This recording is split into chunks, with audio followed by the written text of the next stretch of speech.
बिस्मिल्लाहिर्रहमानिर्रहीम, सलामुन अलैकुम। मोमिन इकराम, उम्मीद है आप सब खैर आफियत से होंगे।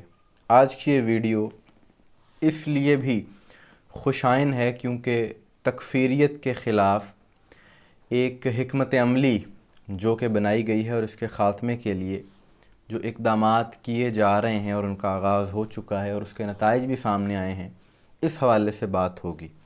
और हम ये उम्मीद करते हैं कि हुकूमती और फ़ौजी क़यादत की जानिब से जो ये सिलसिला शुरू कर दिया गया है बाकायदा तौर पर, इसको मुस्तकिल जारी रखा जाएगा। क्योंकि आज तक ये तकफ़ीरी अनासर, दहशतगर्द, यज़ीदी गिरोह ये पाकिस्तान में और दुनिया भर में बदअमनी का सबब बनते रहे और इनकी तरफ से जो कार्रवाइयाँ की गई उस पर हमने बात की, लेकिन अब इनके ख़िलाफ़ भी कार्रवाई शुरू हो गई है। गुज़िश्ता हफ़्ते ईरान के फ़ॉरेन मिनिस्टर सैयद अब्बास अरग़ची पाकिस्तान दौरे पर आए और इस दौरे की अहम बात ये थी कि जहाँ और बहुत सी बातें हुई, उन बातों में एक सबसे अहम बात जो डिस्कस हुई और जिस पर मुआहदा भी हुआ वो ये कि पाकिस्तान और ईरान ये दोनों ममालिक मिलकर दहशतगर्दी के ख़ात्मे के लिए इक़दामात करेंगे और इन अनासर को जड़ से ख़त्म करने के लिए अपनी भरपूर कोशिश करेंगे।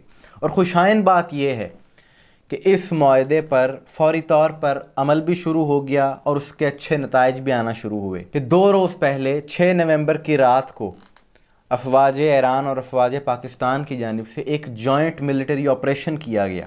और ये ऑपरेशन पाकिस्तान और ईरान की सरहद के करीब एक इलाका जो कि ईरान में सीस्तान बलूचिस्तान सूबे का इलाका है, वहाँ पर एक बदनामे ज़माना तंजीम जैशुल अदल जो कि पाकिस्तान में भी कई दहशतगर्दी के वाक़यात का सबब बन चुकी है, ईरान में भी इन्होंने कई ऐसे नाखुशगवार वाक़यात किए हैं, उनके ख़िलाफ़ एक बड़ा ऑपरेशन किया गया, बड़ी कार्रवाई की गई जिसके नतीजे में 12 से ज़ायद इन ख़वारिज को मार दिया गया, वाफ़िल जहन्नम कर दिया गया। ये पाकिस्तान और ईरानी अफवाज का जॉइंट ऑपरेशन था। इस हवाले से ये एक बड़ी कार्रवाई है और ये बहुत बड़ा मैसेज है, एक क्लियर मैसेज है इन तकफ़ीरी अनासर को कि जो बदअमनी का सबब बनते हैं दोनों ममालिक में।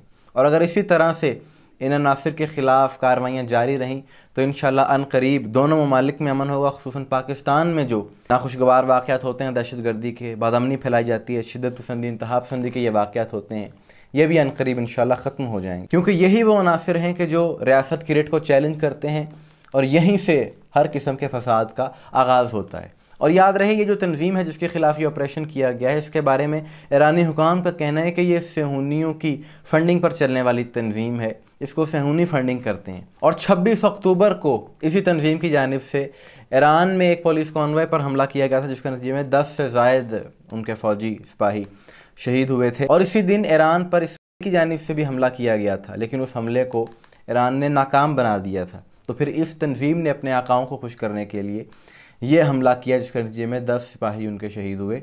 लेकिन अब जो ईरान और पाकिस्तान ने मिलकर इन इंतहा पसंदों के ख़िलाफ़, दहशतगर्दों के ख़िलाफ़ ऑपरेशन का आगाज़ किया है, तो हम उम्मीद करते हैं कि दोनों ममालिक से जल्द ये इंतहा पसंदी ख़त्म हो जाएगी। पाकिस्तान दौरे की एक अच्छी बात यह भी थी, इंतहाई खुशाइन बात, कि यहाँ पर पाकिस्तान में वहदत के फ़रोग़ के लिए, इत्तेहाद उम्मत के लिए ईरानी वज़ीर दाखिला ने शिया सुन्नी उलमा से मुलाकातें की और तस्वीरें भी सोशल मीडिया पर अपलोड हुई। इस्लामाबाद में ये मुलाकात हुई और इसका मकसद इस्लाम दुश्मन अनासर को ये पैगाम देना था और उन अनासर को यह पैगाम देना था कि जो तफ़रक़ा डाल रहे हैं अपने मफाद के लिए, मुसलमानों को आपस में लड़वाते हैं ताकि उनके मकासद को नाकाम बनाया जा सके। और अब तो ये बात सारी दुनिया के सामने आ चुकी है।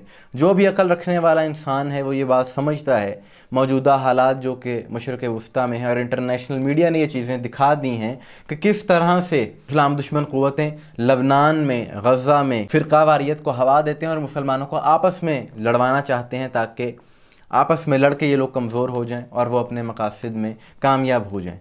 तो मौजूदा वक्त, मौजूदा हालात हमसे इस चीज़ का तकाज़ा करता है कि फ़िरक़ावारियत को ख़त्म करके मुत्तहिद होकर इस्लाम दुश्मन अनासर के ख़िलाफ़ और तकफ़ीरियत के ख़िलाफ़ खड़ा हुआ जाए। मोमिन इकराम, आपकी सवाल से क्या राय है कमेंट्स में ज़रूर बताइएगा। मुझे दुआ में याद रखिएगा। अस्सलामु अलैकुम वरहमतुल्लाह।